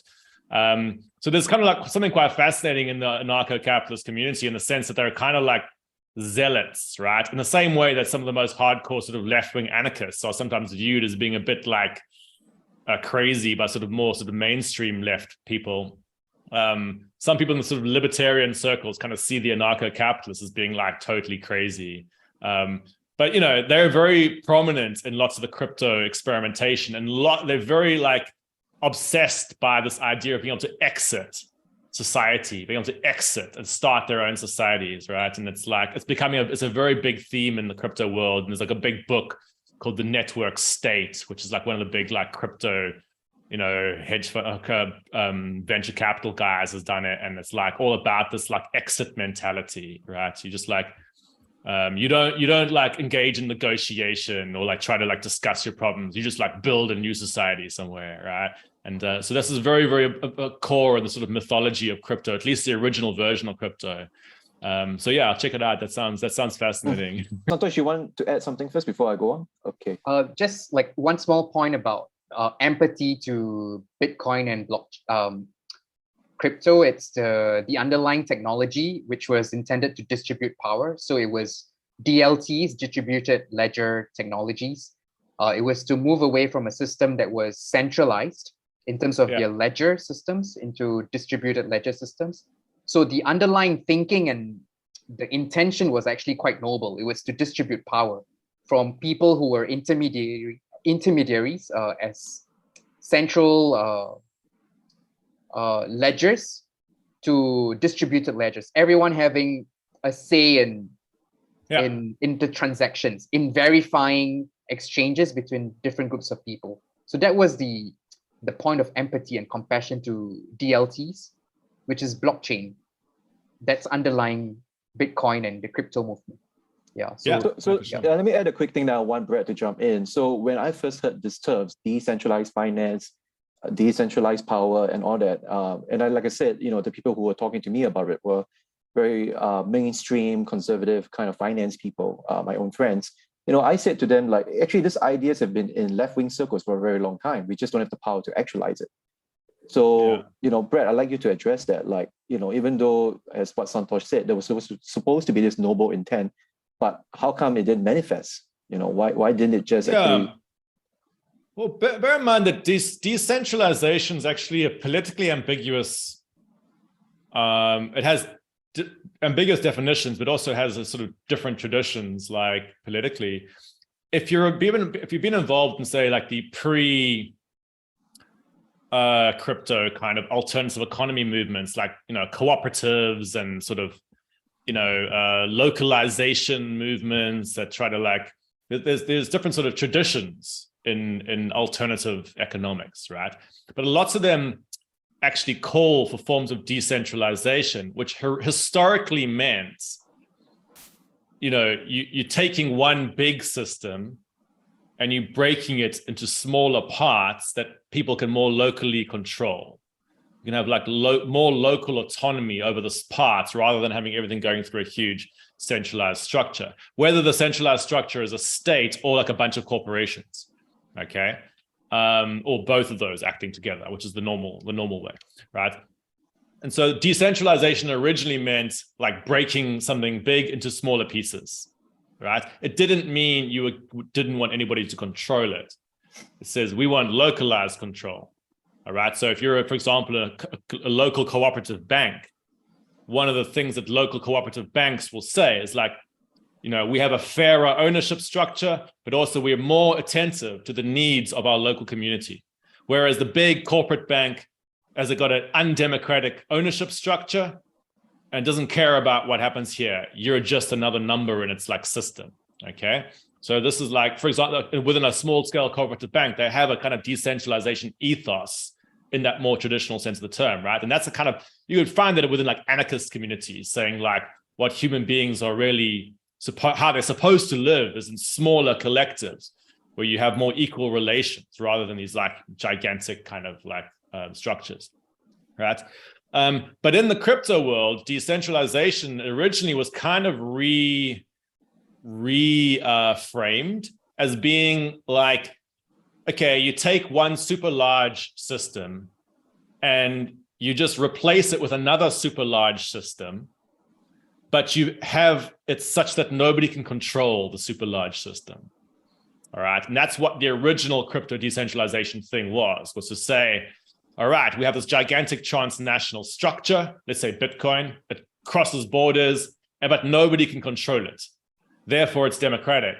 All right. Which is like questionable, right? Because actually, if I'm a user of the Bitcoin system, I literally have no say in how it's run, unless I'm actually one of the core developers. Right, in which case I do have a say. But like in principle, I mean, there's no way. I know I've used Bitcoin before, right? Like there's no way I can like literally make changes to that system, or like it's supposed to be like ossified and like frozen in time and sort of in a sense unchangeable. All right. So it's true to some extent it's not controlled by a central entity, but it's also not really controlled by anybody, right? Which means it has this like sort of stagnancy to it, right? So this kind of like lack of dynamism, which is one of the big problems in these systems, right? So But in the broader blockchain movement, there was this kind of thing to say, okay, maybe we can iterate on this idea. We can start to form, especially in the Ethereum community, they started to say, okay, they originally started with this very like hardcore, like, we want gigantic like, automated structures that nobody controls. But they've kind of moved over time to saying like, actually what we want is like, large scale structures that can have like pieces like tacked on as well, like sort of modular. And also we'll have like governance processes so that people can make decisions within that. So they're kind of moving towards like a more democratic vision in a sense, and maybe like a hybridized vision where they're saying like, we'll have a combination of like sort of large scale and small scale. So it's becoming a bit more like the older concept of decentralization. And I think that's what's quite interesting going forward in the crypto world, is to sort of look at those more kind of progressive elements of it, right? Because the Bitcoin vision isn't actually very progressive. It's like we'll use a sort of a vast infrastructure that nobody controls to implement a very conservative style of thinking on money, all right? And it's not really like that's progressive at all, right? Albeit there is like a left-wing community that's trying to like sort of kind of like left wash like Bitcoin in a sense, right? But it's like, yeah, I'm kind of waffling on here. But I think for me, with my position, I have an anarchist intuition about the world, but actually I also have quite a strong pragmatic side, which is like the reality is for most people is that we're living under these huge scale economies. And the best thing within that context is to maintain balances of power.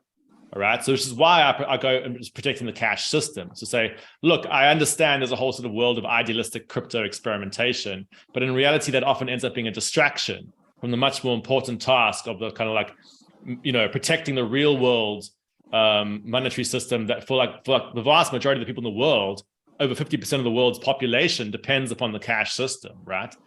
And if you have one class of people who's sitting there saying you're stuck in the past and you're like preventing us from accelerating into like pure corporate domination, like I want to stop that, right? So in a way, I'll go and be like, let's protect the cash system, even if that's not some like utopian situation, right? So yeah, I do detect that from you, like how you are very discerning about what is practically possible, in the world that we live in. So actually that comes down to, I'd like to ask you basically two questions. So this is the second last one, which is, practically speaking, what should be the main takeaway from your book, right? I'm just thinking off the top of my head, we try to, reduce digital transactions as much as possible, be less reliant on major financial institutions like Visa or Mastercard, support, local communities or businesses with cash. I noticed that also you provided examples of alternative mechanisms, so such as mutual credit systems. So maybe you can elaborate on that. And also, I guess after reading your book, right, I was thinking a lot about how you talk a bit about, like, say, we want to have some sort of a holistic emotional relationship to our economic system. And so, and of course, you just mentioned shifting the balance of power, right, between the cash system and the digital financial system. So I'm asking myself, and I'd like you to respond to this. Should I be having like feelings of pride? If I pay with cash to the local restaurant or the bookstore, is this what we need to cultivate? Because to me, political action is meaningless or empty if there isn't that accompanying effective component to it. I need to feel like my action as a political meaning. And in your case, you are arguing that we should feel a certain sense, some kind of positive vibe from using cash. Yeah, absolutely. Okay, cool. So the first thing I'll say in terms of the objective of the book, there's actually two primary things. And okay, the first one sounds slightly obscure. So I have a strong like existentialist streak in me, right? By which I mean, sort of crudely, I kind of can't stand inauthenticity and the sort of pervasive inauthenticity that pervades our economic system, right?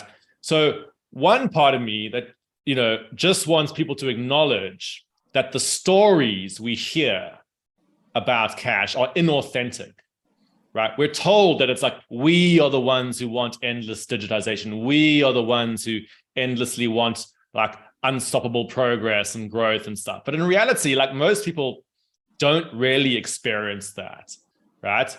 The vast majority of people are actually like fine with things unless you tell them that they're not, all right? For example, here in Germany, there's many people here who use cash, right? Including like middle class, upper middle class people. And there's nothing in their head that tells them that there's something wrong with that, right? They culturally haven't been taught that it's shameful to use cash. Whereas in the UK, people have. People literally feel cultural shame if they take out cash, right? That's not natural. That's an ideology. That's a cultural system, right? And actually, so when a person in the UK tells me something like, oh, this is, well, it's all because it's convenient, that's why we're doing this, I'm like, that's inauthentic, right? Let's get real about what's happening here. What's happening here is the global capitalist system is accelerating and cash stands in its way. That will permeate eventually via various cultural channels into you believing this because you have to take it on as a belief system. Otherwise, you're going to be constantly at war with your surroundings. All right. That's what, I'd want people to accept that to some extent, to say, actually, and this goes beyond cash. This is a process that happens in our lives all the time. All right. There was a time, for example, when people did not feel like they were disabled by their lack of Google Maps. Right. There was a time in the 1980s, 1990s, when people thought it was totally fine to carry around a map. Right. So like this whole idea that like we are the ones who always want this is kind of like an illusion, right? What's happening is the system accelerates, right? So that's one thing. Now, from a political side, like in terms of protecting, I would say, again, I'll use this metaphor of saying like the cash is the bicycle of payments. Digital systems are like the Uber of payments. All right. And why I like this metaphor is because it gets that point that you were talking about the sort of affective, cultural, or sort of emotional element.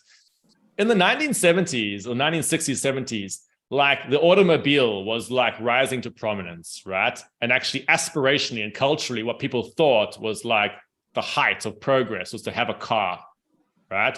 And it's actually only later that people built the sort of what's sometimes called the active transport movement, which is to try and pedestrianize streets, try and make bicycle lanes the norm, to put in laws to say like cyclists should have some rights, right? And that was a sort of a movement that had to develop. And nowadays people would actually have pride at being a cyclist, to say, hey, I'm not dependent upon, the Uber system, right? I actually have my own form of transport. Right. And I think right now with the cash system, we're in that state where we're in that aspirational mode where the corporations have managed to basically captured people's like sense of what progress is. And they're like, what progress is to become dependent upon our systems. That's what progress is. Right. And so that's where we're sitting. But what we need to do is to build a cultural movement to say, okay, that's what we thought progress was. But like going forward, we think something else. What we think progress is to have degrees of autonomy, right? To have the ability to have like multiple forms of payment, right? And in that case, actually, you would have pride when you go to pay with cash. You say like, it would be like a kind of a cyclist on the road being like, don't tread on my rights, like, I know you're there with your fancy car, but like, I'm actually allowed to be here too. And I think we need to get people to that point. And that once you kind of build that cultural idea, people actually want to take part in that, right? And actually, I think, maybe in closing, one of the reasons why I think this is going to become interesting is that more generally, there's backlash starting to emerge against the pro-digital narrative. A lot of people, especially these like, middle-aged innovation consultants who make their money from going around these companies, telling them how to like prepare for the future. A lot of them have totally bought into the sort of digital everything narrative. All right. But they don't realize that actually, cultural stuff can change very quickly. And we're in an age of digital burnout. Many people are totally disillusioned by digital systems, even though they sort of hang on to this idea that they are unstoppable. There's many young people, especially, who are just like, digital systems really like mess us up. There's like, I'm totally addicted to my phone. I'm totally like wired out by these systems. And actually, I don't think it's at all inevitable that we have the digital everything narrative survives for the next 10 years, especially as sort of climate change concerns emerge and sort of all the stuff, people become more concerned about their mental health. I think it's totally possible to imagine a kind of cultural movement that returns to the analog to say, actually, like it's kind of cool to have that. The main question becomes, does the global capitalist system allow that? So we basically have a showdown between the internal tendencies of a gigantic interdependent capitalist system, which basically wants to expand all the time, but grow, and what the human beings want, right?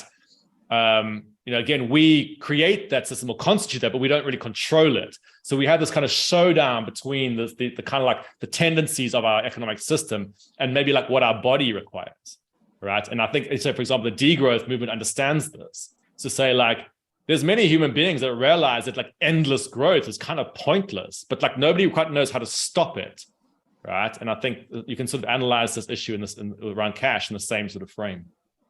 Right. Okay. Santosh, I'll just ask him one last question if you just want to add one comment in. So, Brett, okay. So besides your book, the other piece of writing that I really love was something you wrote recently about your experience working in the derivatives market.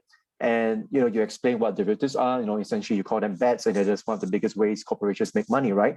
But one of the things you wrote, and I want to focus on as our last question, right, is you said that you have met senior bankers, career traders who know almost nothing about the monetary system except mythology, but you recognize that it's just ordinary people capturing the system, they didn't create, they don't understand, but they learn how to operate small parts of it. And in that sense, they're not far off from the everyday person on the streets, right? The difference is, as you said, they get very wealthy in the process of operating the system, while others, in your words, far from the skyscrapers of global finance, are left destitute. So basically, I just want to ask you, have you spoken about the injustices of this kind of system to these people, the traders, the bankers, and have they read your book? What are their reactions, right, to the arguments you make? Yeah. And the second thing basically is like, I want to ask you, in terms of your own personal beliefs, right, since you did work in the finance sector, the pandemic really showed me like how unfair the economic system is. So I may have a friend who's a trader and he still earns lots of money even during the pandemic, but I will have a nurse friend who is working godly hours, putting her life, at risk, working in the hospitals.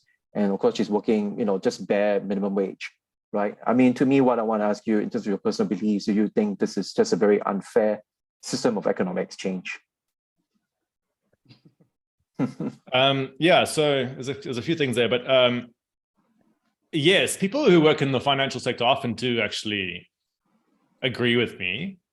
Bear in mind, just going back to that last answer I gave about the difference between the system versus the human, like in our large-scale economic systems that we're in are these like vast interdependent webs, right? And like when a person's trying to find a job, they're trying to like lock into it somehow. They're trying to like find a little entry into this giant web. They basically can't survive unless they find some way to like get employed within that web, right?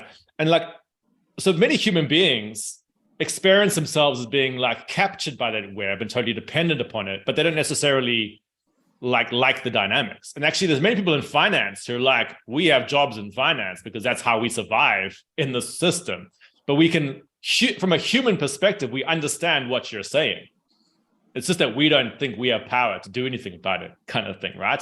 There's actually lots of like corporate executives who are like this too. One of the most fascinating things you'll ever see, like what I've seen in my time with like looking at things like green finance and sustainable finance and this kind of stuff, right? There is a tradition in alternative, or at least people who are trying to sort of shift the economic system, where they will go and they'll try to frame all their pro-environmental arguments in sort of like financial terms in order to activate the minds of like CEOs and stuff, right? Because they realize the CEOs can't do anything that doesn't optimize profit, right? So they'll go to these CEOs and they say, okay, the reason why you should care about the environment is that in future, your business will be at risk and your profits will be at risk if you don't think about the environment. So they frame everything in these monetary terms, right? It sort of superficially makes sense, but it can really irritate the hell out of some of these CEOs because you're not treating them as a human being. You're treating them as an institutional avatar, right? You're saying you as a human being cannot appreciate anything other than profit optimization. Therefore, we're going to address you like this. And so you have this problem, a lot of these people in these corporate structures have a sort of two sides to themselves. One part of themselves is a corporate avatar. They just basically channel the will of the institution. All right. But then the other part is their human side. They go home to like their kids and stuff. They have a dog. They're able to experience emotions. All right. They can understand something like it's important to protect the environment because it's just terrible if it's turned into a giant waste heap, right? But in their institutional position, they often aren't able to act upon that because they're constrained by the overarching structure, right? And I think this is why lots of people in finance actually often will resonate with stuff what I say. They say, yeah, actually, that is how it operates. You know, that is what's happening. But like, again, we don't feel like we can do things about it. But yeah, maybe to sort of just touch on the last thing, you know, many people in these systems, like I'm not sure if I fully grasped the whole question, but like within, if you start to think about economies as being these huge webs, right, you can see that like there's different structural positions within it. All right. If you happen to get lucky and you get into a position of somebody who's operating at a very like large scale institution. So for example, if you end up in like a hedge fund or one of these kind of like financial institutions that sort of in a way at the sort of operating at the largest scale within the system, actually as a human being within that vast structure, you can harvest enormous amounts of money, all right? Because structurally you're positioned in such a way that like you're gaining from all these other people who are below you, right? The reason why like bankers can make so much money is they're sitting kind of at the top of the hierarchy. Whereas if you're like a wage laborer who's just sort of on the peripheries, you know, you're just trying to extract tiny little bits, you know, in that system. And that's why, you know, there's this sort of structural inequality in our economic systems, right? And of course, if you find yourself in the top hierarchies, you'll often develop ideologies that tell you that why you're making all that money is because you're particularly talented or particularly hardworking. And, you know, in finance, there are some people who still believe this. They're like, oh, the reason why we're given so much money is because we're very, very talented. And without us, everything kind of falls apart. Right. And it's like, well, actually, without like farmers, everything falls apart. You know, without like, you know, nurses, everything falls apart, really. But those people are in a structurally weaker position within the economy often. I don't know if that fully answered your question. Yeah, no, because I just wanted to get your personal thoughts and feelings. Like, I didn't really get to ask you how you would want to reform the monetary system or the economic system. Yeah, sure. But basically, it's kind of like that, right? Like, do you feel, given your experience of working within that sector, you know, like what you just said, these people tend to be, you know, self-congratulatory, right? Like they think of themselves deserving of that kind of economic wealth and privilege. Yeah, well, they get absorbed into a setting. And bear in mind, like, you know, the human brain, if you surround a person with enough sort of kind of like, you know, what's the word, like points of cultural hegemony, like the way you. Yeah, if a person is surrounded by people who think like them, and they kind of all they see is a certain kind of world, they think the world's like that, right? So a lot of like bankers and stuff don't really like realize that there's a broader world beyond the like, you know, wine bars of Canary Wharf, really. You know, like, I mean, they will have some degree of understanding, but like all their friends will be in the same set and they often won't recognize. So yeah, people get captured in these thought systems, right? And you often have to understand what's really going on in the global economy. You often have to break out of those things and go and hang out somewhere completely different. All right, to see like where the, you know, like the global working class is like sitting in, you know, like Bangladesh and places like that, you know, like it's not sitting in downtown New York, really. Yeah, that's, but in terms of like, you know, reforming the monetary system, well, that's a very big task, right? Because bear in mind, as I said, the financial sector, you can think about it all these sort of layers, all right? And actually often it's easier to target the sort of higher layers in a way. So like, yeah, putting sort of more, you know, regulations on how funds work and things like that. But sort of changing the entire base layer monetary system is very, very difficult. All right.